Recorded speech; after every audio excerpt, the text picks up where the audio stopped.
بسم اللہ الرحمن الرحیم الحمدللہ رب العالمین والصلاة والسلام علی سید الانبیاء والمرسلین وعلی آلہ وصحبہ اجمعین اما بعد۔ پچھلی نشستوں میں ہم نے سیرت النبی علی صاحبہ الصلاۃ والتسلیم کے خطبات کے سلسلے میں اسلام سے پہلے عربوں کے حالات کیا تھے، ہم نے اس موضوع کے اوپر بات کی۔ اسی طریقے سے ہم نے دنیا کے حالات پر بھی بات کی بعض علاقوں سے متعلق۔ اس کا مقصد ہم نے اس سے پہلے ذکر کیا تھا کہ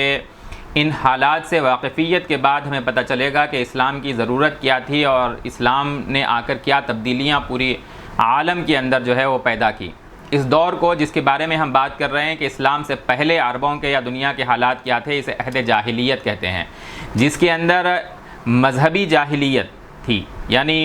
کفر پھیلا ہوا تھا، شرک پھیلا ہوا تھا، اور اسی طریقے سے گمراہیاں پھیلی ہوئی تھیں۔ انفرادی زندگیوں کے اندر جو ہے اخلاقی زوال جو ہے وہ پھیل گیا تھا، بد تہذیبی جو ہے وہ عام ہو چکی تھی، لوگ خواہشات نفس کی پیروی کے اندر مبتلا تھے، حکمران اپنے رعایا کے اوپر بدترین ظلم کیا کرتے تھے۔ اسی طریقے سے انبیاء علیہم السلام کے جو پیروکار ہیں، جنہیں اللہ تبارک و تعالی دین الہی کی اشاعت، اس کی تعلیم، اس کی تبلیغ، لوگوں کی اصلاح، معاشرے کی اصلاح، اس کو جو ذمہ داری اللہ تعالیٰ انبیاء پر، ان کے پیروکاروں پر ڈالتا ہے، عہد جاہلیت جس کا ہم ذکر کر رہے ہیں، یعنی نبی اکرم صلی اللہ علیہ وسلم سے پہلے کا دور، اس کے اندر خود انبیاء کے پیروکاروں کے اندر جو ہے وہ گمراہیاں پھیل چکی تھیں۔ انبیاء جو ہے جو دین لے کر آتے ہیں،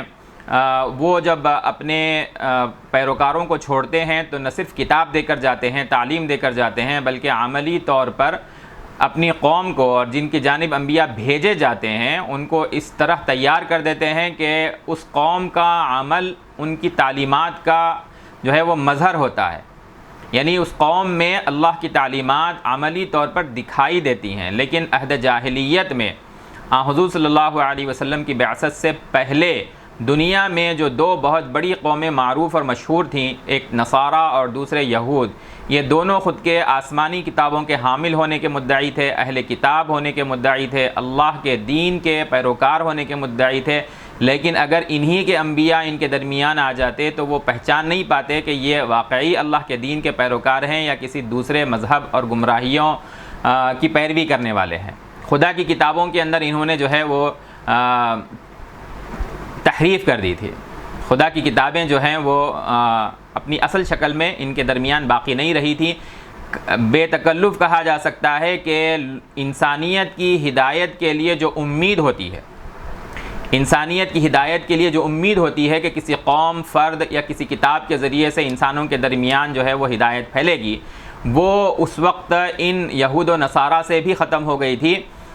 کہ ان سے کوئی امید باقی نہیں رہ گئی تھی کہ یہ انسانیت کی ہدایت اور ان کی اصلاح کا کوئی کارنامہ انجام دیں گے۔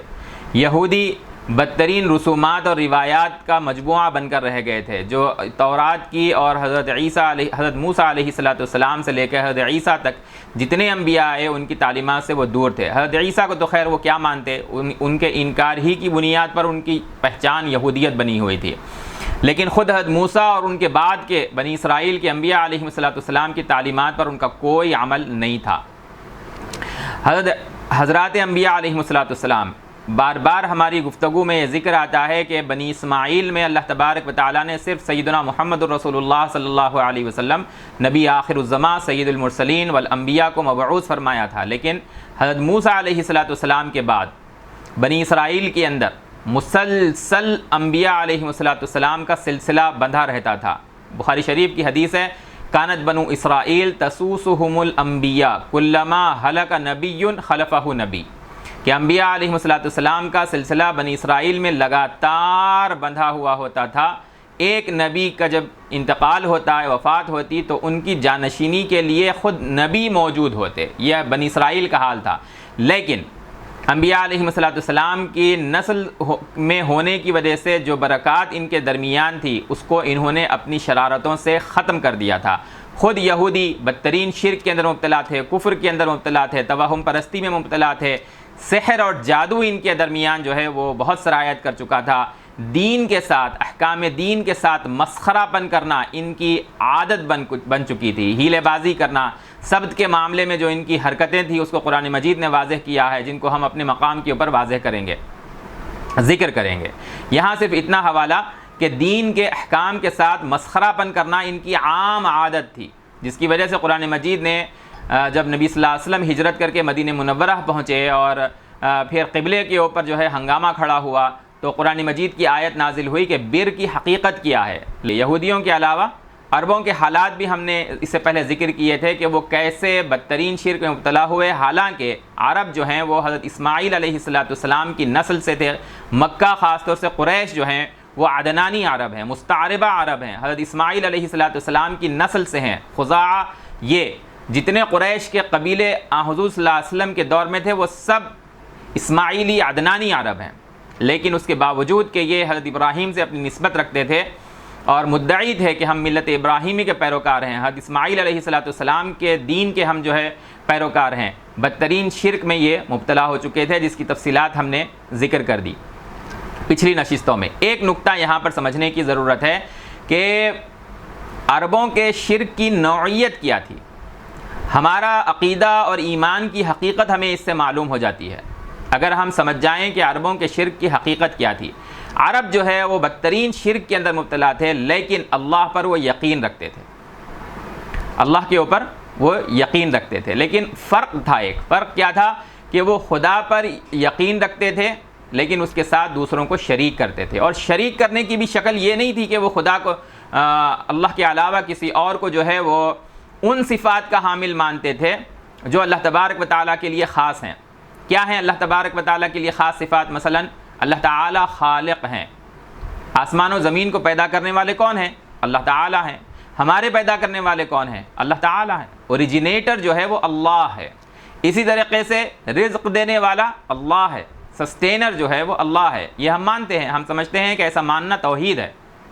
اسی طریقے سے ہم مانتے ہیں کہ ہماری سماعت و بصارت کا مالک جو ہے وہ اللہ ہے، اللہ تبارک و تعالیٰ ہی ہم پر جو ہے وہ کنٹرول رکھتا ہے۔ اسی طریقے سے ہم مانتے ہیں کہ زندگی اور موت دینا یہ اللہ تبارک و تعالیٰ کے ہاتھ میں ہے۔ ہم مانتے ہیں کہ کائنات کی تدبیر وہ اللہ کر رہا ہے، آسمان سے بارش اللہ تبارک و تعالیٰ نازل کرتے ہیں، اللہ کی قدرت میں ہے یہ سب کچھ، آسمان و زمین کا مالک اللہ ہے۔ تو یہ کوئی ایسی بات نہیں ہے جس کو عرب کے اس وقت کے مشرکین نہیں مانتے تھے۔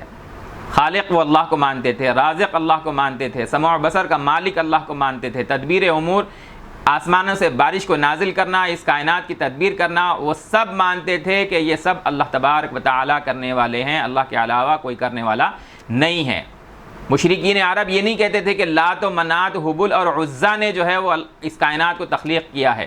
یا بارش وہ نازل کرتے ہیں، یا اس کائنات کی تدبیر وہ کر رہے ہیں۔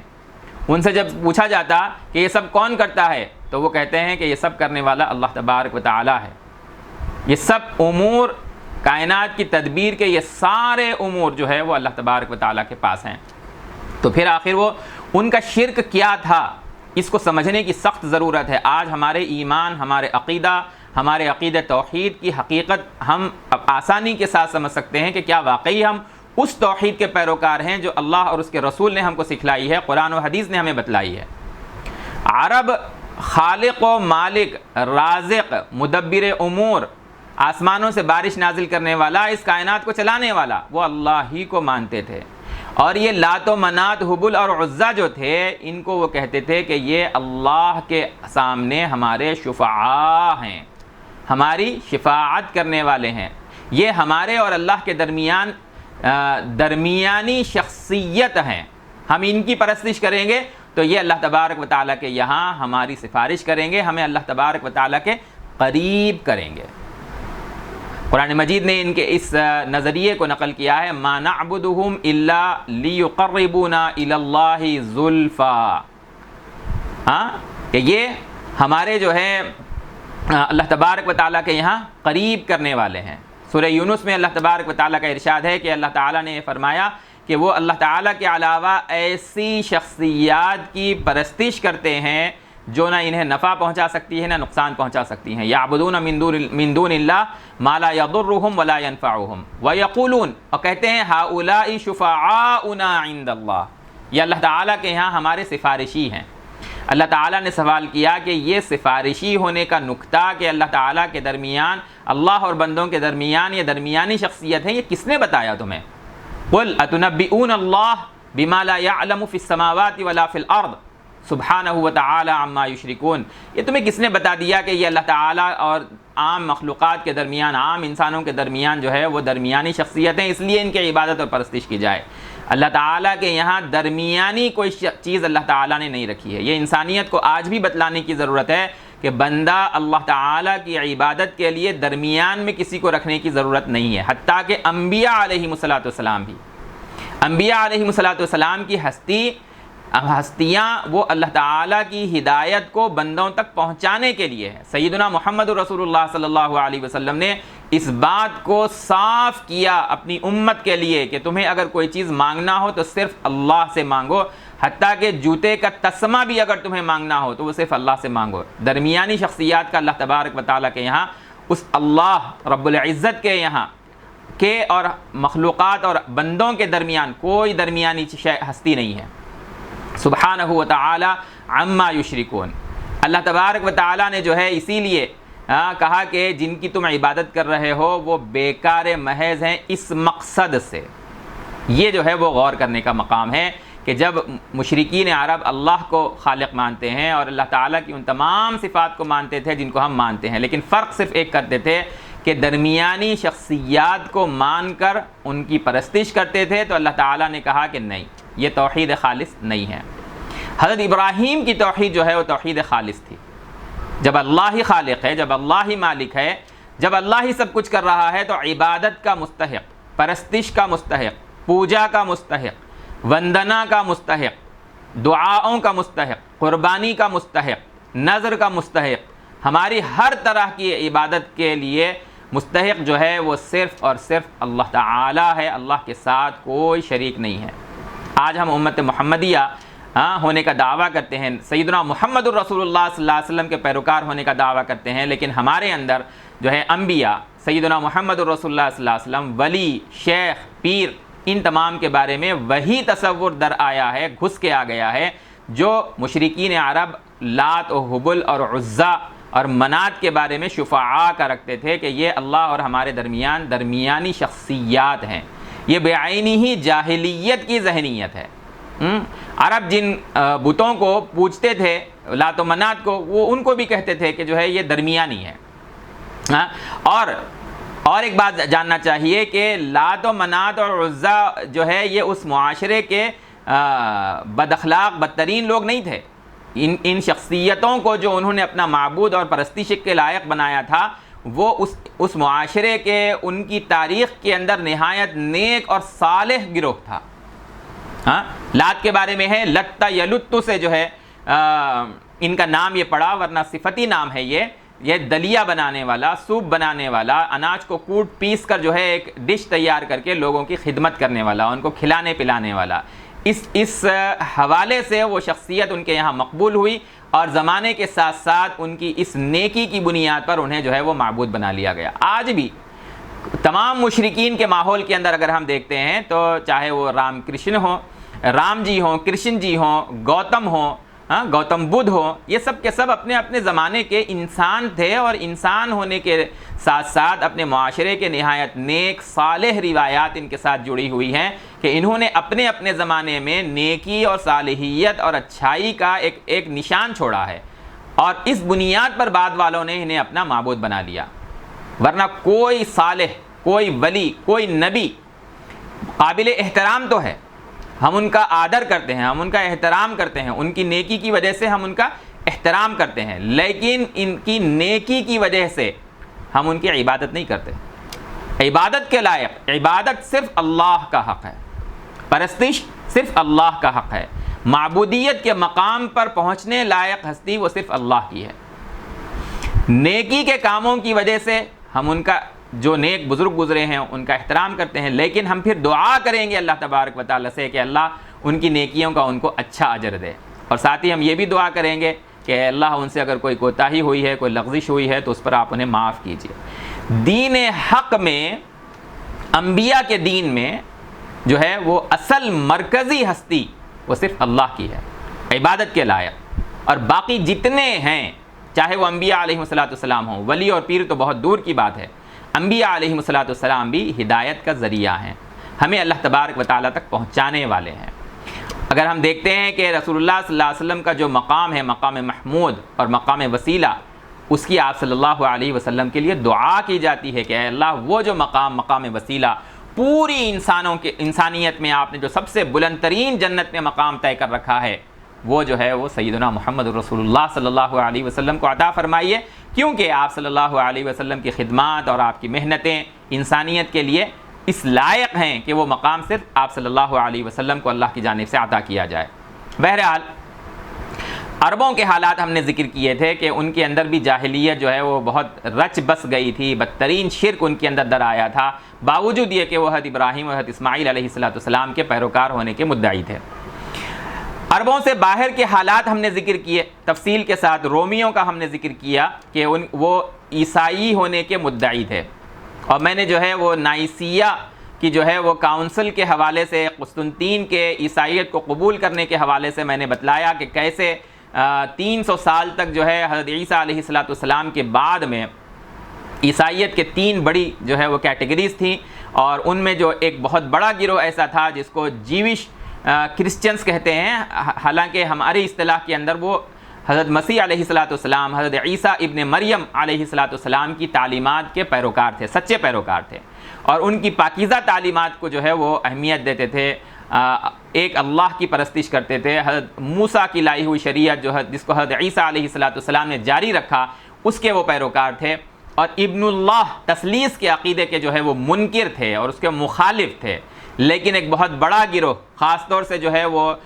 رومن امپائر میں قسطنطین بادشاہ کے عیسائیت قبول کرنے کے بعد اس نے عیسائیت کا وہ ورژن جس میں تثلیث کا عقیدہ جو ہے وہ اہمیت کا حامل تھا، اس کو قبول عام حاصل ہوا، مملکت کا، رومن امپائر کا اس کو جو ہے وہ دین قرار دیا گیا، اور حضرت عیسیٰ علیہ السلام کی پاکیزہ تعلیمات جو ہے وہ بت پرستی کے جو ہے اور شرک کے ملبے میں جو ہے اس کو دفن کر دیا گیا، نعوذ باللہ ثم نعوذ باللہ۔ اور مشرک اقوام جو دنیا میں اس وقت دوسری تھیں،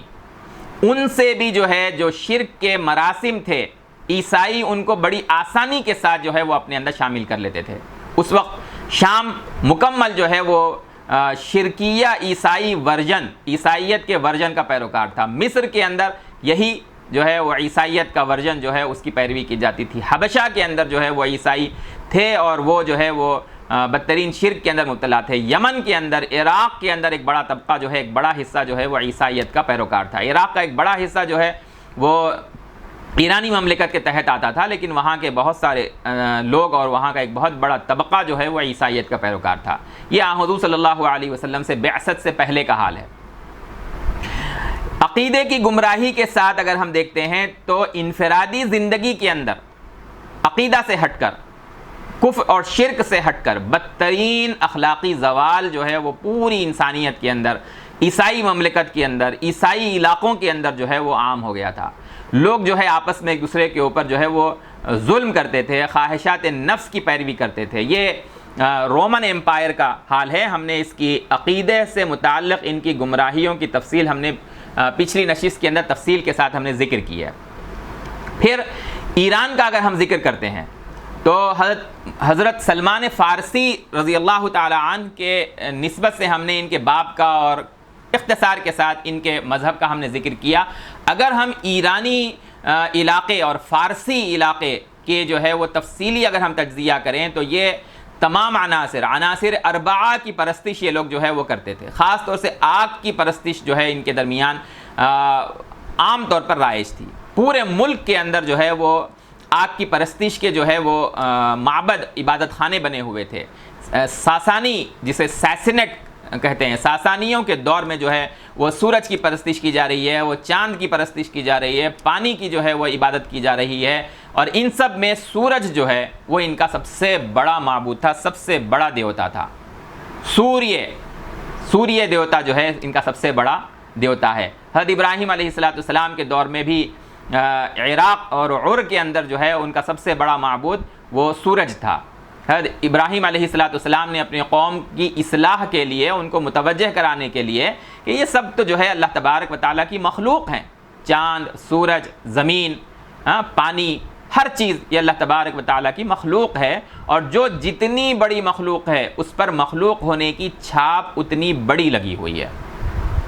انہوں نے جو ہے وہ ستاروں کو دیکھا، رات کے وقت میں اپنی قوم کو سمجھانے کے لیے ایک طریقہ اختیار کیا حضرت ابراہیم علیہ السلام نے کہ یہ میرے معبود ہیں، اور جب وہ ڈوب گئے تو انہوں نے کہا دن میں کہ نہیں، جو ڈوب جائے وہ میرا معبود نہیں ہو سکتا۔ پھر جب چاند نکلا تو کہا کہ جو ہے یہ چاند جو ہے یہ میرا معبود ہے۔ پھر جب وہ بھی ڈوب گیا تو انہوں نے کہا کہ نہیں، جب چاند بھی ڈوب گیا تو جو ہے وہ میرا معبود نہیں ہو سکتا، اور میں خدا سے دعا کرتا ہوں کہ وہ جو ہے میری رہنمائی کرے، اگر وہ میری رہنمائی نہیں کرے گا تو میں گمراہ ہو جاؤں گا۔ پھر جب انہوں نے سورج کو دیکھا، فلما رأى الشمس بازغة قال هذا ربي هذا اکبر، یہ هذا اکبر بہت بڑا ہے یہ۔ دنیا کی شرکیہ اقوام کے اندر سوریہ جو ہے وہ هذا اکبر کا مظہر ان کے درمیان بن گیا تھا، یہ سب سے بڑا ہے۔ یہ اسلام کیا کہتا ہے؟ اللہ اکبر، سب سے بڑا جو ہے وہ اللہ ہے، باقی سب جو ہے اس کی مخلوق ہیں۔ تو جب وہ سورج ڈوب گیا، فلما افلت، تو حضرت ابراہیم نے کیا کہا اپنی قوم سے؟ یا قومی انی بریء مما تشرکون، اے میری قوم جس شرک میں تم مبتلا ہو، اس فاطر السماوات والارض، جس نے آسمانوں اور زمین کو بے مثال پیدا کیا ہے، یہاں کی ہر چیز اس کی مخلوق ہے، اس کے ساتھ تم ان مخلوقوں کو شریک کرتے ہو۔ انی وجہت وجہی للذی فطر السماوات والارض حنیفا، یکسو ہو کر۔ یہ حضرت ابراہیم علیہ السلام کی تعلیمات کی جو ہے وہ خصوصیت ہے کہ حنیف ہونا، سب سے کٹ کر۔ کلمہ جو ہے وہ لا الہ ہے، جس کے اندر منقول ہے کسی کے اندر اس بات کی اہلیت ہی نہیں ہے کہ وہ معبود بنایا جائے، نہ انسان، نہ یہ جو ہے مظاہر فطرت، سورج، چاند، پانی، ہوا، یہ سب ان میں سے کوئی جو ہے عبادت بنائے جانے لائق نہیں ہے، نہ انبیاء، نہ اولیاء، نہ پیر، نہ دوسرے اور جو ہے وہ خدا، دیوی دیوتا۔ حنیف بن کر صرف اللہ کی طرف متوجہ ہونا، ما انا من المشرکین۔ اس کے برعکس ایرانی نہ صرف یہ کہ وہ عناصر اربعہ کی پرستش اور عبادت کے اندر مبتلا تھے، بلکہ انہوں نے ہر ایک کا الگ الگ دیوتا مقرر کر رکھا تھا۔ روشنی کا خدا الگ، تاریکی کا خدا الگ، یزدان اور اہرمن، جبکہ اللہ تبارک و تعالیٰ نے قرآن مجید کے اندر سیدنا محمد رسول اللہ صلی اللہ علیہ وسلم کے ذریعے سے جو تعلیمات دی، اس نے کہا الحمدللہ الذی خلق السماوات والارض وجعل الظلمات والنور، یہ آسمان و زمین کا پیدا کرنے والا بھی اللہ ہے، روشنی اور تاریکیوں کو بنانے والا بھی اللہ ہے، اور اس لیے اللہ کی حمد ہو، اس کی عبادت ہو۔ کیوں؟ اس لیے کہ اللہ تعالیٰ نے یہ سب اپنی مخلوقات کی ضرورت کی بنیاد پر بنائے ہیں۔ یہ ایرانی مملکت کا حال تھا، اور ایرانی ساسنیٹ امپائر اور ان کی رعایا کا حال تھا۔ ہندوستان 33 کروڑ دیوی دیوتاؤں کی جے جےکار یہاں پر ہوتی تھی، حالانکہ یہاں پر الہامی کتابوں کا تصور موجود تھا، اور اس کے اندر توحید خالص مذکور تھی، جس کے اندر جو ہے وہ خدا کی صفات اور وہ جو قرآن مجید کے اندر بیان کی گئی ہیں، ویدوں کے اندر ان کا جو ہے وہ ذکر موجود تھا۔ اور لیکن اس زمانے کے جو دین حق کی تعلیم دینے والے، اس کو عام کرنے والے، جن کے کندھوں پر یہ ذمہ داری بنتی تھی کہ وہ جو ہے وہ ہدایت کو عام کریں اور لوگوں کو بت پرستی سے جو ہے وہ بچائیں، وہ جو ہے اپنی پرستش کرانے اس راستے پر وہ چل پڑے۔ انا ربکم الاعلی کہہ کر جو فرعون نے جو دعویٰ کیا تھا اور انسانوں کا خدا بن بیٹھا تھا، یہاں پر جن لوگوں کے کندھوں کے اوپر جو ہے وہ خدا کے دین اور کی تعلیم کی ذمہ داری تھی، وہ خود خدا بن بیٹھے تھے، اور حال یہ ہو گیا تھا کہ بت پرستی کو جو ہے وہ بالکل عام کر دیا گیا۔ بت تراشی جو ہے اور مجسمہ سازی جو ہے وہ یہاں کا ہندوستانی ماحول کا جو ہے وہ سب سے بڑا فن بن کر ابھرا، اور آپ یہاں بھی آج بھی جو ہے اس کے آثار دیکھ سکتے ہیں ہندوؤں کے یہاں۔ اسی طریقے سے بدھ مذہب جو انسانوں کے اوپر برتری کے خلاف اٹھا، جاتی واد کے خلاف وہ جو ہے اٹھا، بت پرستی کے خلاف وہ دین اور وہ مذہب اٹھا، لیکن آگے کیا ہوا؟ خود بدھ کے ماننے والوں نے، گوتم بدھ کے ماننے والوں نے گوتم کے بت اور مجسمے جو ہے وہ اس کی انہوں نے ایک دنیا بسا دی، اور آج دنیا اس کو جو ہے وہ آثار قدیمہ کے نام پر جانتی ہے اور ان کو دیکھنے کے لیے جاتی ہے، حالانکہ یہ تاریخ کے اندر جو ہے وہ عبرت کے مقام ہے یہ۔ ان کے دور میں جو مصلحین تھے اور جو معلمین اخلاق تھے، بجائے اس کے کہ وہ اصلاح کا کام کرتے اور دین کی جو ہے وہ صحیح تعلیم پیش کرتے، اخلاق کی صحیح تعلیم پیش کرتے، خود ان کے اندر جو ہے وہ بدترین زوال آ گیا تھا۔ یہ عالمی جو اس وقت کے حالات تھے، جو جاہلیت اس وقت جو ہے وہ پھیلی ہوئی تھی، یہ ان کے مذہبی حالات ہیں۔ عربوں کے اندر شرک، عیسائیوں کے اندر جو ہے وہ حضرت عیسیٰ کے پیروکار ہونے کے دعوے دار لیکن بدترین شرک کے انہوں نے تثلیث کا عقیدہ گھڑا،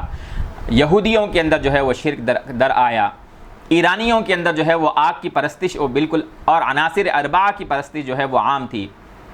سورج کو پوج رہے ہیں، چاند کو پوج رہے ہیں، پانی کو پوج رہے ہیں، ہوا کو پوج رہے ہیں۔ اسی طریقے سے جو ہے وہ ہندوستان کے اندر جو ہے وہ کروڑوں دیوی اور دیوتاؤں کی جو ہے وہ پرستش عام ہو رہی ہے۔ جو مذاہب اصلاح کے عنوان سے جو ہے وہ اٹھے، ان کے اندر بھی جو ہے وہ شرک در آیا۔ یہ انفرادی زندگی کا معاملہ۔ لیکن اچھا، انفرادی زندگی میں مذہب اور عقیدے سے ہٹ کر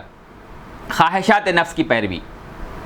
خدا سے جو ہے وہ غافل ہو جانا، یہ عام بات تھی اس دور کی۔ اور اجتماعیت کا جو ظلم ہے، حکمرانوں کا اپنی رعایا کے اوپر جو ظلم ہے، اگر اس کو دیکھیں گے تو جو رومن ایمپائر ہے، بیزنٹین جو ایمپائر ہے، اس کے اندر انہوں نے اپنی رعایا کے اوپر ٹیکسوں کی جو ہے وہ بھرمار کر رکھی تھی، اور عوام پر جو غیر رومی عوام تھے ان کے اوپر جو ہے وہ طرح طرح کے ظلم کرتے تھے۔ اس کا نتیجہ یہ تھا کہ خود ان کی عوام غیر رومی حکمرانوں کو جو ہے وہ پسند کرتے تھے کہ ان پر باہر سے لوگ آئیں اور حکومت کریں۔ بار بار ان کے اندر جو ہے وہ بغاوتیں کھڑی ہوتی تھی۔ کیوں؟ اس لیے کہ حکمرانوں کا مشغلہ یہ تھا کہ اپنی طاقت کے بل پر عوام کی دولت کو جو ہے وہ حاصل کرتے تھے، اور اس کے بعد عیش و عشرت کی زندگی گزارنا، وسائل اپنے لیے جمع کرنا، تفریح اور تعیشات کے اندر جو ہے اپنی زندگی کو برباد کرنا، یہ جو ہے ان لوگوں کا مشغلہ تھا۔ ان کی تفریح، ان کے تعیشات کی جو سرحدیں تھیں وہ درندگی اور بربریت تک پہنچ گئی تھی۔ طرح طرح سے اپنی عوام کو جو ہے وہ بھٹکاتے تھے اور ان کے اوپر جو ہے وہ ظلم کرتے تھے۔ رومیوں کی اکثریت جو ہے انہوں نے اپنے حکمرانوں کے ان حرکات اور ان کے اس ظلم کے نتیجے میں رہبانیت کی طرف جو ہے انہوں نے اپنا میلان بڑھایا، لیکن یہ صرف دعوے کی حد تک تھا۔ زبان سے جو ہے وہ رہبانیت کا دعویٰ کرتے تھے، گہرے مذہبی مباحث کے اندر جو ہے وہ دلچسپی لیتے تھے، باطنیت کے اوپر جو وہ بات کرتے تھے کہ باطن جو ہے انسان کا پاک اور صاف ہونا چاہیے اور خدا سے جو ہے وہ تعلق مضبوط کرنے کی کوشش کرنا چاہیے۔ لیکن عملی زندگی میں جب ہم دیکھتے تھے تو ان کی زندگیوں میں جو ہے وہ کھیل تماشوں کا شوق جو ہے وہ بری طریقے سے رچا بسا ہوا تھا۔ ان کے جو کھیل تماشے تھے اس میں جو ہے وہ ظلم، اذیت، خون ریزی جو ہے وہ بھری ہوئی تھی۔ جو ان کے اسٹیڈیم تھے بڑے بڑے، ہزاروں کی اس کے اندر جو ہے عوام جمع ہو سکتی، ان کے سامنے جو کھیل کھیلے جا رہے ہیں وہ غلاموں کے ذریعے سے اور حبشیوں کے ذریعے سے ان کو جانوروں کے آگے پھینک دیا جانا اور ان سے جو ہے حظ لینا، مزے لینا۔ مصر جو ہے یہ شام کا حال تھا، بیزنٹین حکومت شام تک جو ہے وہ پھیلی ہوئی تھی، سیریا تک۔ اس زمانے کا محدود سیریا نہیں بلکہ اس میں اردن بھی شامل ہے، اس میں فلسطین بھی اس وقت کا شامل ہے، مصر تک کی حدود جو ہیں شام کی وہ پھیلی ہوئی تھی۔ مصر میں جو ہے وہ سخت مذہبی مظالم جو ہے وہ عام تھے عیسائیت کے نام پر، اور بدترین سیاسی ظلم جو ہے ان کی عوام کے اوپر کیا جاتا تھا۔ شام پر جو رومی حکومت تھی وہ بیزنٹین جو ہے رومی جو ہے وہ حکومت کرتے تھے، لیکن ایسے حکومت کرتے تھے جیسے کہ ہندوستان کے اوپر ایک زمانے میں جو ہے وہ انگریز حکومت کرتے تھے، اور غیر ملکیوں کی طرح سے جو ہے ان کی حکومت تھی، عوام کے اوپر ظلم کے پہاڑ توڑ دیتے تھے۔ ٹیکسوں کی بھرمار کی وجہ سے جو ہے وہ عوام کے اندر ایسی بے چینی تھی کہ ان کو اس بات سے مطلب نہیں تھا کہ کون ان کے اوپر حکومت کر رہا ہے۔ کبھی جو ہے وہ شام کے کنارے کے جو علاقے تھے ان کے اوپر ایرانی حملہ آور ہوتے تھے اور اس کو جو ہے وہ اپنے زیر نگین کر لیتے تھے۔ پھر رومی حکومت جو ہے ان کو اب واپس لینے کے لیے لڑائی لڑ رہی ہے۔ 50 برس تک جو ہے وہ جنگیں اس عنوان کے اوپر چل رہی ہیں۔ اور ایرانی جو بادشاہت تھی، ساسنٹ جو ایمپائر تھا، اس کے اندر دوغلا پن تھا کہ ایک زمانہ ایسا تھا کہ ایران اور رومت الکبریٰ یہ ایک ہی حکومت تھی، لیکن پھر ایرانی حکومت وہ علیحدہ ہوئی۔ 7ویں صدی جو ہے وہ قبل مسیح میں، حضرت عیسیٰ علیہ السلام سے 7 صدیوں پہلے. اور جب یہ علیحدہ ہوئی تو اپنے علاقے اور ایریا کے لحاظ سے، رقبہ کے لحاظ سے، اور اپنے جو وسائل ہوتے ہیں، ریسورسز جو ہیں ان کے پاس، اور جو ذرائع ہیں آمدنی کے، یہ روم سے زیادہ ایران کو حاصل تھے. شان و شوکت ان کی جو ہے وہ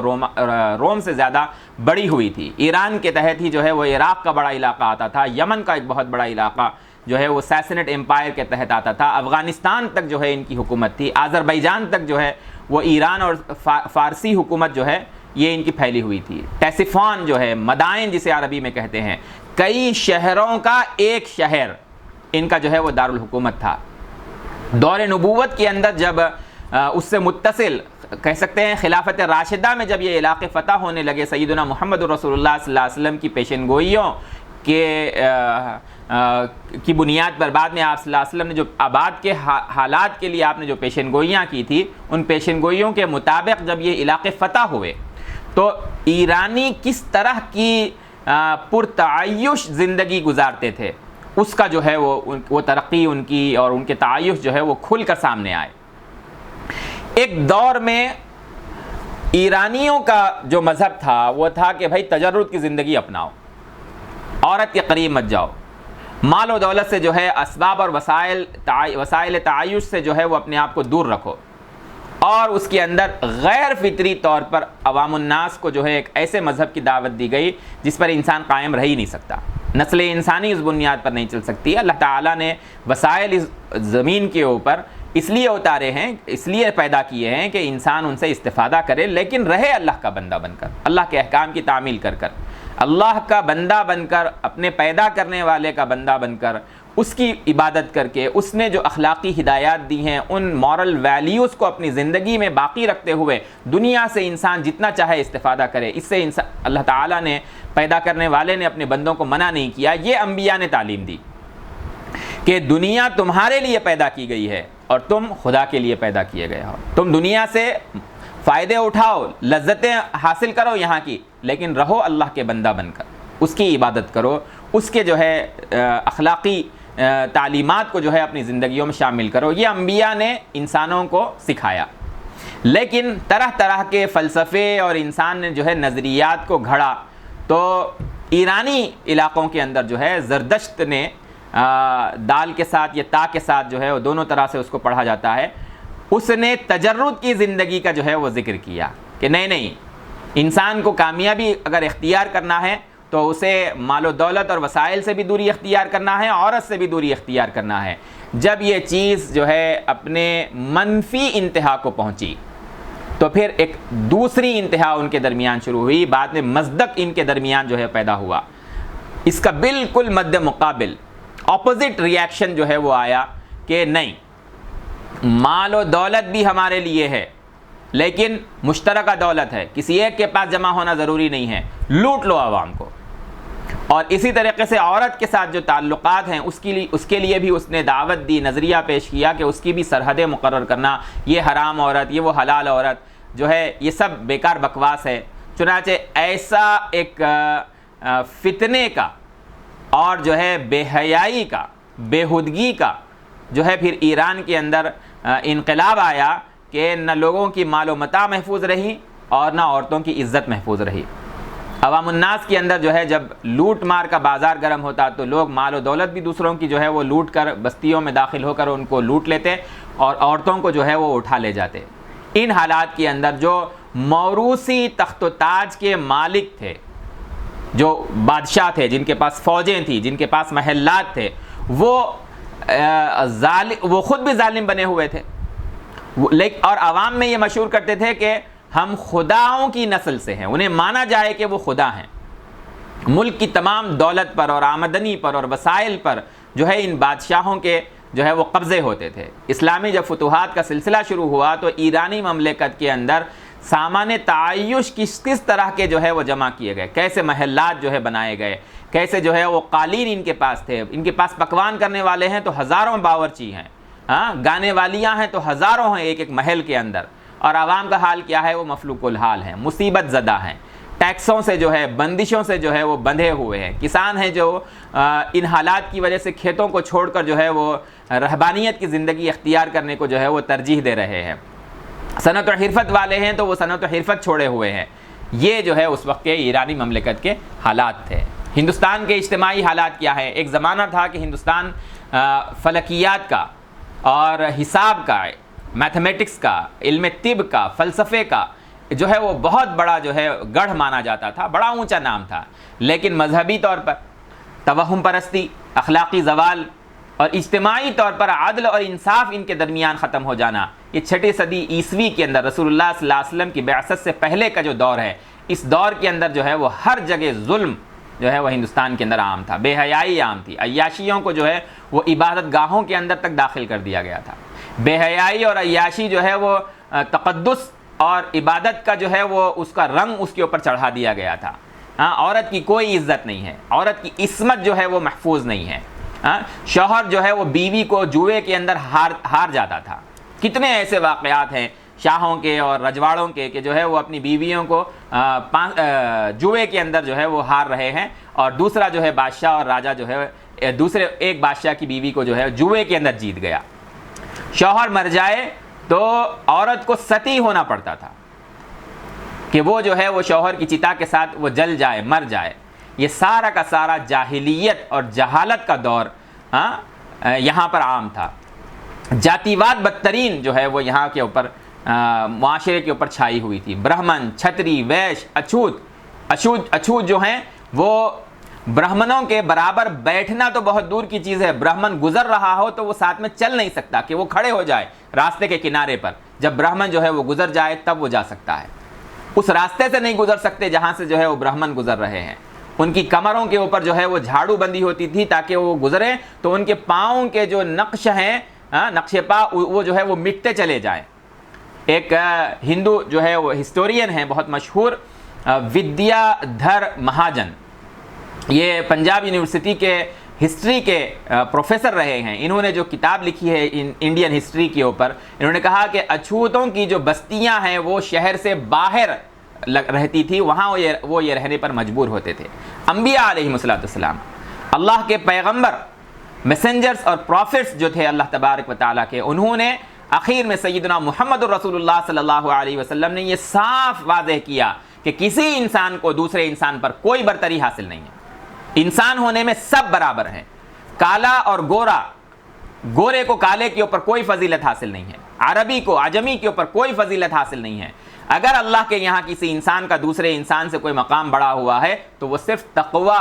ایک نیک انسان ہونے کی بنیاد پر، صالح ہونے کی بنیاد پر، متقی ہونے کی بنیاد پر، خدا کا نیک بندہ ہونے کی بنیاد پر تو کسی کو برتری مل سکتی ہے، لیکن نسل کی بنیاد پر، خاندان کی بنیاد پر کسی کو کوئی برتری حاصل نہیں ہے۔ جاتی واد یہ بالکل جو ہے وہ خدا کے بھیجے ہوئے دین کے اندر اس کا کوئی تصور نہیں ہے، لیکن یہاں پر جاتی واد جو ہے وہ ہر جگہ عام تھا۔ اچھوت جو ہے وہ اونچی برادری کی برابری کا تو تصور ہی بہت دور کی چیز ہے، ان کو انسانی بنیادی حقوق حاصل نہیں تھے۔ یہی حال یورپ کا تھا۔ یورپ جو ہے وہ بدترین جہالت کے اندر پڑا ہوا، علوم اور فنون سے جو ہے وہ دور، خون ریز جنگوں کے اندر مبتلا، اس کے اندر ہمیشہ مشغول۔ اٹلی اور فرانس جو اس زمانے کے اندر ترقی یافتہ ممالک مانے جاتے ہیں، اس زمانے میں ان کے درمیان طوائف الملوکی عام تھی، 6 صدی ہجری کے آس پاس۔ پادری جو تھے اس زمانے کے، راہب جو تھے، وہ کہتے تھے کہ جو ہے اگر تم کو خدا کے یہاں بڑا اونچا مقام حاصل کرنا ہے تو جسم کو اذیتیں دو، عبادت کے ایسے ایسے طریقے اختیار کیے کہ جس کا انسان جو ہے وہ تصور بھی نہیں کر سکتا۔ انبیاء علیہ السلام کی تعلیم سے بالکل ہٹ کر خود اپنے اوپر جو ہے وہ انسان نے بوجھ ڈال لیے۔ عورت کو جو ہے یہ غور و فکر کیا جا رہا کہ یہ انسان بھی ہے یا حیوان ہے۔ عورت، اس کو جو ہے ملکیت کا کوئی حق ان کے پاس نہیں تھا۔ کمزور جو ہے وہ دبا ہوا، طاقتور اپنی طاقت کے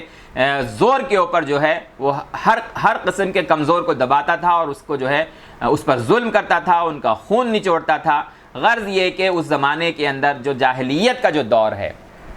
وہ پوری دنیا کے اندر اس وقت گہرا اندھیرا چھایا ہوا نبی اکرم صلی اللہ علیہ وسلم کی بعثت سے پہلے۔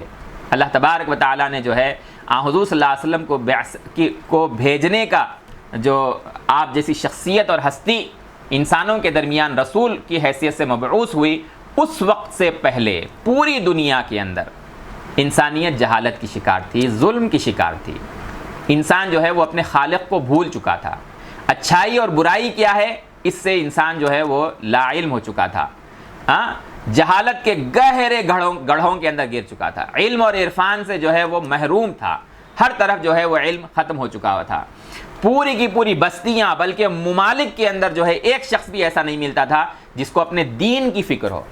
جسے خدا کی فکر ہو، اپنی زندگی کے مقصد، اپنے مقام کی جو ہے اس کی کوئی جانکاری اور آگاہی اس کو حاصل ہو۔ اللہ تبارک و تعالیٰ نے اسی کو قرآن مجید کے اندر بیان کیا، ظہر الفساد فی البر والبحر بما کسبت ایدی الناس،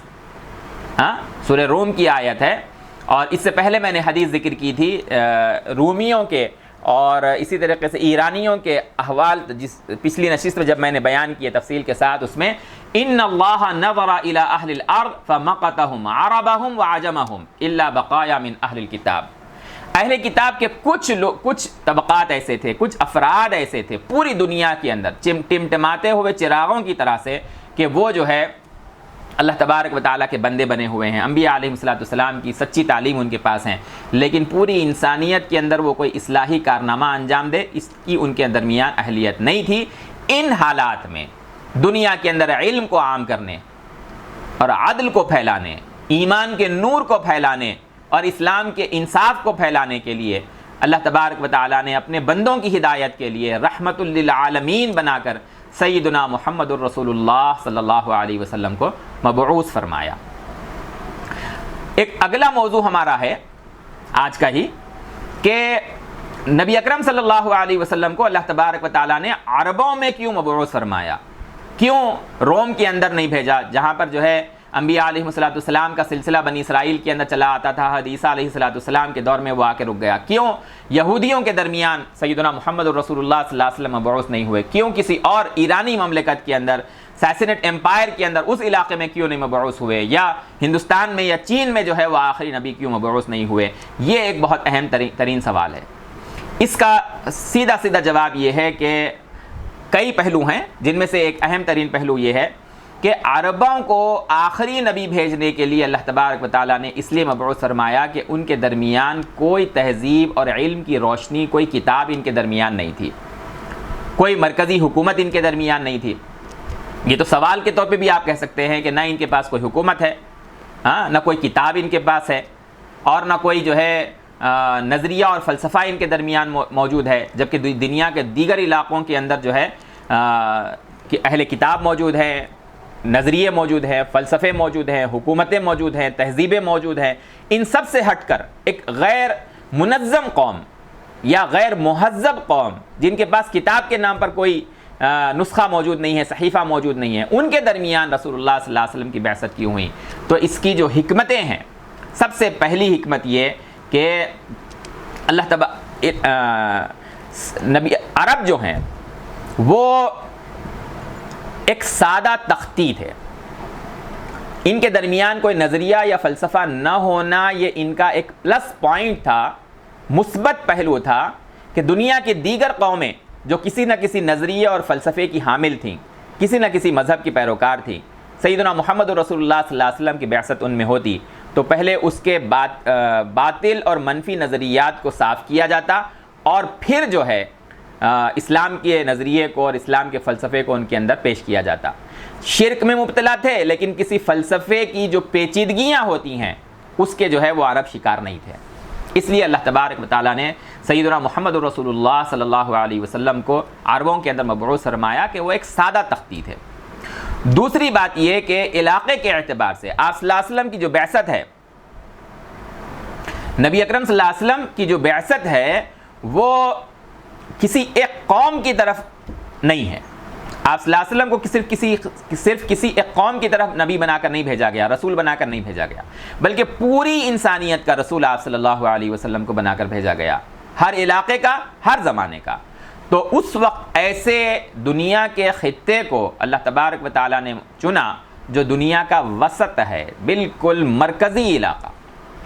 مکہ المکرمہ آج بھی سائنٹیفکلی بھی یہ پروون بات ہے کہ جغرافیائی اعتبار سے مکہ زمین کا مرکز ہے، ایک پہلو. دوسرا پہلو یہ ہے کہ اس زمانے کی جو دو سپر پاورز تھیں، ایک بازنطینی حکومت، بیزنٹین امپائر، رومن امپائر، اور دوسرا جو ہے وہ پرشین امپائر، سیسنیڈ امپائر، یہ دو بہت بڑی جو ہے اس وقت کی حکومتیں، اور مکہ المکرمہ، جزیرۃ العرب اس کے درمیان میں واقع تھا. آپ صلی اللہ علیہ وسلم، عرب جو ہے ان کے اوپری حصے میں شامی علاقہ ہے جہاں پر جو ہے وہ رومن حکومت تھی، اور ایران جو ہے وہ نچلے حصے کے اندر آتے تھے. ان کے درمیان معرکے چلتے تھے، لیکن عرب جو ہے ان سب سے کٹے ہوئے تھے. عجیب و غریب جو ہے ان کی حالت تھی کہ یہ دنیا سے جڑے ہوئے نہیں تھے، اور نبوت کے بعد حضور صلی اللہ علیہ وسلم کی بعثت کے بعد یہ ایسے ظاہر ہوئے اسلام کے پیروکار جن کی نبی اکرم صلی اللہ علیہ وسلم نے تربیت کی تھی، کہ انہوں نے پھر اگلے 30 سے 40 سال میں ان دونوں سپر پاورز کو جو ہے وہ اسلام کے زیر نگیں کر لیا. اللہ تبارک و تعالیٰ نے سیدنا محمد الرسول اللہ صلی اللہ علیہ وسلم کو ایسے علاقے میں اپنی حکمت کی بنیاد پر مبعوث فرمایا جہاں پر اس وقت کی دنیا کی دو سپر پاورز جو ہے وہ بہت کم وقت میں اسلام کے زیر نگیں آ گئی. اگر چین میں یا ہندوستان میں یا کسی اور علاقے میں حضور صلی اللہ علیہ وسلم کی بعثت ہوتی تو فطری طور پر مسلمان جو پھیلے ہیں اسلام کو لے کر، اس طرح سے اس وقت ان کو پھیلنا اتنا آسان نہ ہوتا. یہ ایک وجہ ہے کہ اللہ تبارک و تعالیٰ نے نبی کریم صلی اللہ علیہ وسلم کو عربوں میں بھیجا. پہلی وجہ کہ وہ ایک سادہ تختی تھے، فلسفوں اور نظریات سے جو ہے وہ بالکل پاک اور صاف تھے، اس لیے اللہ تبارک و تعالیٰ نے آپ صلی اللہ علیہ وسلم کو، سیدنا محمد رسول اللہ صلی اللہ علیہ وسلم کو عربوں میں بھیجا. دوسری وجہ جغرافیائی اعتبار سے عرب ایک ایسے علاقے کے اندر آباد تھے کہ وہاں سے اسلام کا ان دو سپر پاورز کے اوپر جو ہے وہ چھا جانا وہ آسان تھا. چنانچہ خلافت کے دور میں رومن امپائر بھی اسلامی مملکت میں داخل ہوا، اور اسی طریقے سے جو ہے وہ سیسنیڈ امپائر بھی جو ہے وہ اسلام کے زیر نگیں آ گیا. یہ اچھی طرح سمجھنا چاہیے کہ ایک لمبے عرصے سے ایرانی ہیں، کبھی شام کے علاقے کے اوپر جو ہے وہ حکمران ہو رہے ہیں، بعض علاقوں کے اوپر جو ہے وہ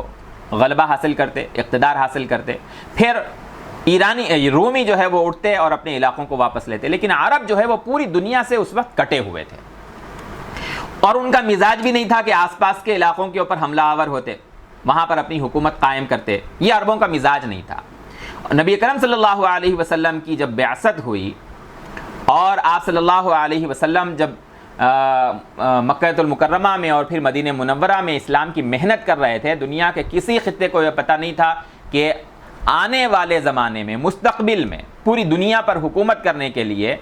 سیدنا محمد رسول اللہ صلی اللہ علیہ وسلم انسانیت کا کیسا عظیم ترین گروہ تیار کر رہے ہیں.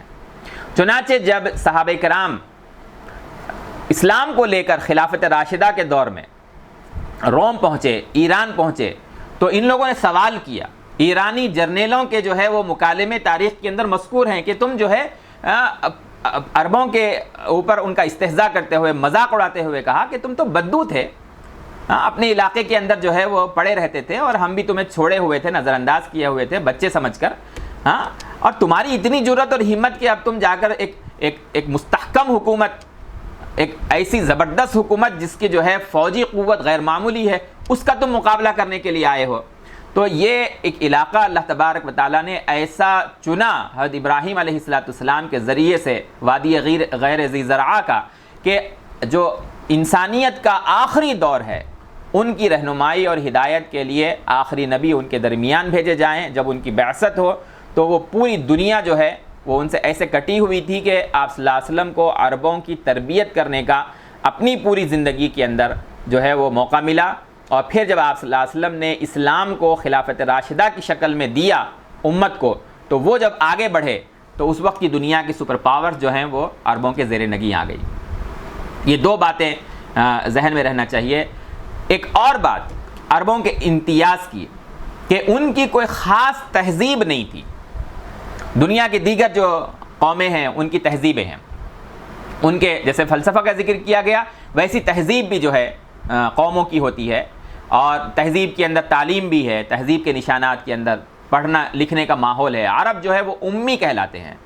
اللہ تبارک و تعالیٰ نے جو ہے قرآن مجید میں صاف کیا ہے کہ نبی کریم صلی اللہ علیہ وسلم کو امیین کے اندر جو ہے وہ بھیجا گیا ہے، جبکہ رومی، ایرانی اور اسی طریقے سے ہندوستانی اور چینی، یہ سب جو ہے کسی نہ کسی تہذیب جو ہے ان کے اندر اس کے آثار تھے، نشانات تھے۔ جس طرح سے نظریہ اور فلسفے کو مٹانا پڑتا ہے، اسی طریقے سے تہذیبی روایات جو ہوتی ہیں ان کو بھی جو ہے اگر وہ ان کے اندر منفی باتیں، نیگیٹیوٹی اگر آ جائے تو پھر ان کو مٹانا پڑتا ہے ان کی اصلاح کرنے کے لیے۔ عرب جہالت زدہ تھے، جاہلیت کے شکار تھے، لیکن جو ہے وہ بالکل فطری زندگی گزارتے تھے، جفاکشی کی زندگی گزارتے تھے۔ ان کے درمیان کوئی منظم حکومت نہیں تھی،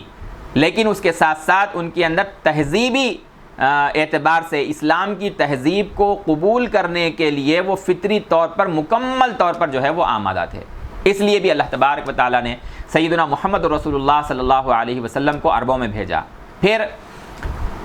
قرآن کہتا ہے کہ ان اول بیت وضع للناس للذی ببکہ،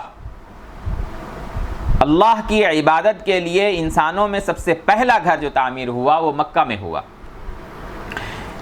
زمین کا پھیلاؤ بھی دحیت الارض من مکہ ہے، اسی طریقے سے اللہ تبارک و تعالیٰ کا پہلا گھر بھی جو ہے وہ مکہ میں تعمیر ہوا۔ اس اعتبار سے اللہ تبارک و تعالیٰ نے جو ہے سیدنا محمد رسول اللہ صلی اللہ علیہ وسلم کو ایک ایسے علاقے کے اندر بھیجا جہاں پر اللہ تبارک و تعالیٰ کی عبادت کا سب سے پہلا گھر جو ہے وہ تعمیر ہوا۔ ان کے علاوہ عربوں کے اندر کچھ مخصوص امتیازات تھے، مزاج ان کا جو ہے وہ سادہ تھا۔ حق بات کو قبول کرنے کے لیے اگر انہیں سمجھ میں آ جائے تو وہ ہمیشہ تیار رہتے تھے، ہیلے بہانے نہیں کرتے تھے، بحث مباحثے نہیں کرتے تھے، جفاکشی کی زندگی گزارتے تھے۔ اسلام کو پھیلانے کے لیے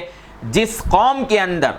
محنت کرنے کے لیے، قربانیاں دینے کے لیے جو صفات ہونا ضروری تھا،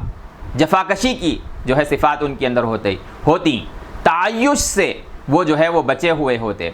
یہ اس زمانے کے اندر اگر کسی کے اندر صفات تھی تو عرب ریگستان کی سخت زندگی گزارنے والے عرب جو اس کے عادی تھے، ان کے اندر اللہ تبارک و تعالیٰ نے سیدنا محمد رسول اللہ صلی اللہ علیہ وسلم کو بھیجا تاکہ آپ کے اصحاب، آپ پر ایمان لانے والے، آپ کے دین کو، محنت کو آگے بڑھانے والے، وہ سادی معاشرت رکھتے ہوں، جفاکشی کی زندگی گزارنے والے ہوں۔ تو رسول اللہ صلی اللہ علیہ وسلم کو بھی ان کے اندر جو ہے مبعوث کیا گیا۔ عرب فطری طور پر بہت بہادر تھے اور اپنی بہادری پر جو ہے وہ فخر کیا کرتے تھے۔ یہ بھی ایک وجہ تھی کہ رسول اللہ صلی اللہ علیہ وسلم کو اللہ تبارک و تعالیٰ نے ان کے اندر مبعوث فرمایا۔ عرب سچائی کو اور ایمانداری کو پسند کرتے تھے۔ ایک ہوتا ہے انسان کے اندر نفسیاتی کمزوری کی وجہ سے، خواہشات کی پیروی کی وجہ سے خود کے اندر کوئی کمی اور کمزوری رہنا، لیکن وہ سچائی اور ایمانداری کو جو ہے وہ پسند کرتے تھے، جھوٹ سے جو ہے وہ نفرت کرتے تھے۔ ابو سفیان رضی اللہ تعالیٰ عنہ جنہوں نے بعد میں اسلام کو قبول کیا، جب ان کا ہرقل سے جو ہے وہ تبادلہ کلام ہوا اور ہرقل نے جو ہے وہ یہ کہا کہ تم میں سے جو شخص ان سے نسب کے اعتبار سے اور ان کو جاننے کے اعتبار سے جو ہے وہ قریب ہو اس کو سامنے کرو، وہ جو ہے مجھ سے بات کرے گا، میں اس سے کچھ سوالات کرنا چاہتا ہوں ان مدعی نبوت محمد رسول اللہ صلی اللہ علیہ وسلم کے بارے میں۔ تو ابو سفیان کہتے ہیں کہ ہرقل نے اپنے ترجمان سے کہا کہ میں ان سے، ابو سفیان سے کچھ سوالات کر رہا ہوں، جو پورا گروہ تھا عربوں کا وہاں موجود، ان سب سے خطاب کر کے اس نے کہا اپنے ترجمان کے ذریعے سے، ٹرانسلیٹر کے ذریعے سے، میں ان سے کچھ سوالات کرنے والا ہوں اس شخص سے مدعی نبوت کے بارے میں۔ اگر تم دیکھو کہ یہ جو شخص مجھ سے بات کر رہا ہے یعنی ابو سفیان، اگر کوئی جھوٹ بولے تو فوراً ٹوک دینا کہ یہ شخص جھوٹ بول رہا ہے۔ قال لترجمانه قل لهم انی سائل عن هذا الرجل فإن كذبني فكذبوه، کہ یہ جو مدعی نبوت کا خط میرے پاس آیا ہے ان کے بارے میں تم سے سوال کرنا چاہتا ہوں، جو متکلم تم میں بنا ہے، اسپوکس پرسن جو تم میں بنا ہے، اگر یہ کوئی جھوٹ کہے تو مجھے بتا دینا کہ یہ جھوٹ کہہ رہا ہے۔ تو حضرت ابو سفیان کہتے ہیں فواللہ لولا الحیاء من ان یأثروا علی کذبا لکذبت عنہ، اس وقت تک انہوں نے اسلام قبول نہیں کیا تھا ابو سفیان ابن حرب نے۔ انہوں نے کہا کہ اگر مجھے اس بات کی حیا نہیں ہوتی کہ میری جانب جھوٹ کی نسبت کی جائے گی تو شاید میں اس وقت جو ہے وہ جھوٹ کہہ دیتا۔ جھوٹ سے وہ لوگ جو ہے جھوٹ کی نسبت کو اپنے لیے وہ پسند نہیں کرتے تھے۔ یہ عربوں کا جو ہے وہ حال تھا، عہد کرتے تھے تو پورا کرتے تھے۔ عربوں کے عہد کو پورا کرنے، وعدہ کو پورا کرنے، عام عربوں کے اندر بھی وعدہ کو پورا کرنے کے جو ہے غیر معمولی جو ہے وہ مثالیں موجود ہیں، جو عہد کر لیتے تھے، جو طے کر لیتے تھے، پھر اس کو چھوڑتے نہیں تھے۔ عبد المطلب کا، آپ صلی اللہ علیہ وسلم کے دادا جو ہے جد امجد کا میں نے واقعہ اس سے پہلے نقل کیا کہ انہوں نے جو ہے اپنی اولاد میں سے کسی ایک کو، اگر 10 اللہ تبارک و تعالیٰ اولاد عطا کرے تو کسی ایک کو جو ہے قربان کرنا، وہ جو ہے وہ نظر پورا کریں گے۔ جب اللہ تعالیٰ نے انہیں 10 اولاد عطا کی، 10 بیٹے انہیں عطا کیے، 12 بیٹے اور 8 بیٹیاں ان کی ہوئی، تو انہوں نے جو ہے اپنے اس عہد کو پورا کرنے کے لیے اپنا جو ہے وہ تیار ہو گئے، اور اسی نتیجے میں حضرت عبداللہ نبی صلی اللہ علیہ وسلم کے والد ماجد کو جو ہے وہ قربان کرنا انہوں نے طے کیا، لیکن پھر کچھ قریش کے سمجھدار لوگوں کے سمجھانے کے اوپر جب قرآن نکالا گیا تو پھر جو ہے وہ 100 اونٹ انہوں نے قربان کیے اپنے عہد کو پورا کرنے کے لیے، اللہ کے لیے۔ 100 اونٹ انہوں نے قربان کیے۔ یہ معمولی بات نہیں ہے کہ اس زمانے میں اونٹ ہی جو ہے وہ سب سے بڑی دولت ہوا کرتے تھے، لیکن عربوں میں یہ بات تھی کہ وہ جب کوئی عہد کرتے، کوئی وعدہ کرتے تو وہ اس کو پورا کرتے تھے۔ جفاکشی کی زندگی یہ گزارتے تھے، گھڑ سواری جو ہے وہ اس کو بہت غیر معمولی پسند کرتے تھے۔ آج بھی دنیا کے اندر جو ہے وہ عرب گھوڑ سوار اور عربیوں نسل گھوڑے جو ہیں وہ بہت مشہور ہیں، عام ہیں۔ تو رومی اور فارسیوں کے مقابلے میں اگر ہم دیکھتے ہیں تو عرب جو ہے وہ بہت ساری ایسی خصوصیات کے حامل تھے جو دوسروں کے اندر نہیں تھی، اس لیے اللہ تبارک و تعالیٰ نے اپنے نبی آخر الزماں، اتنی ساری خوبیاں عربوں کے اندر تھیں دوسرے علاقوں کے مقابلے میں، تو اللہ تعالیٰ نے اپنے نبی کو، آخری نبی کو عربوں کے درمیان بھیجنا طے کیا۔ ایک اور بہت اہم ترین چیز کہ اللہ تعالیٰ نے اپنی آخری کتاب کو، کتاب ہدایت کو نازل کرنا طے کیا، تو ایسی زبان کو منتخب کیا جو پوری دنیا میں سب سے زیادہ خوبصورت ترین زبان، عربی مبین۔ جب ہم آپ صلی اللہ علیہ وسلم کی سیرت میں وحی کے نزول کے اوپر بات کریں گے، قرآن مجید کے نزول پر ہم بات کریں گے، تو خود ان خوبصورت عربی زبان والوں کے اوپر قرآن مجید کا جو اثر بنا، اس کا کیا جو ہے تأثر تھا ان کا۔ تو اللہ تعالیٰ نے اپنی آخری کتاب کو بھیجنے کے لیے ایسی قوم کو،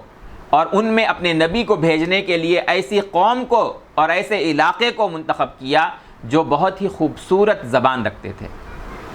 عربی زبان جو ہے جس کے اندر اتنی مضبوط زبان، ایک مادہ کسی بھی لفظ کا، علم، عین لام میم، اب اس کے اندر جو ہے اسما بن رہے ہیں، مشتقات بن رہے ہیں، اس کا ایک غیر معمولی جو ہے وہ زبان کا نظام، ایک ایک لفظ سے، ایک ایک مادہ سے کئی 100 اسما اور مشتقات اور افعال بن رہے ہیں۔ عالم، معلوم، علامت، علامہ، علمہ، یعلم وغیرہ وغیرہ، علم ایک مادے سے۔ اسی طریقے سے جو ہے اس کی بہت ساری مثالیں دی جا سکتی ہیں، جس کا ہمارا اب اس وقت کا موضوع نہیں ہے۔ عربی زبان کا اعجاز پر جب ہم وحی الہی کے اوپر بات شروع کریں گے تب ہم عربی زبان کے اعجاز کے اوپر بات کریں گے انشاءاللہ العزیز۔ اللہ تبارک و تعالیٰ نے اپنی آخری کتاب کو نازل کرنے کے لیے عربوں کو منتخب کرنے کی ایک وجہ یہ بھی ہے کہ ان کی زبان، عربی زبان بہت مضبوط، بہت خوبصورت، اور ایسی زبان جس میں اللہ تبارک و تعالیٰ پسند کرتا کہ اپنی کتاب کو نازل کرے۔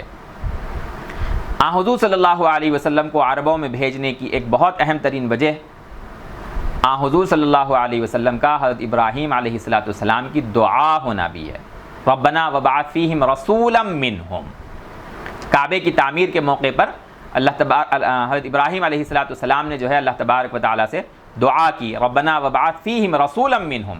یتلو علیہم آیاتک ویعلمہم الکتاب والحکمہ ویزکیہم۔ چنانچہ نبی صلی اللہ علیہ وسلم فرمایا کرتے تھے انا دعوت ابی ابراہیم، انا دعوت ابی ابراہیم، اور اسی طریقے سے حضرت عیسیٰ علیہ السلام کی بشارت اور اپنے والد ابراہیم کی دعا کا میں جو ہے وہ نتیجہ ہوں۔ آپ دیکھیے بنی اسحاق اور بنی اسرائیل کے اندر جو ہے وہ بے شمار نبی آ رہے ہیں، لیکن حضرت ابراہیم علیہ السلام کی دعا کے نتیجے میں بنی اسماعیل میں صرف ایک خاتم النبیین سیدنا محمد الرسول اللہ صلی اللہ علیہ وسلم ہے۔ بہرحال دنیا کے اس وقت کے عہد جاہلیت کے حالات سے ہٹ کر ایک موضوع سیرت نگاروں نے یہ بھی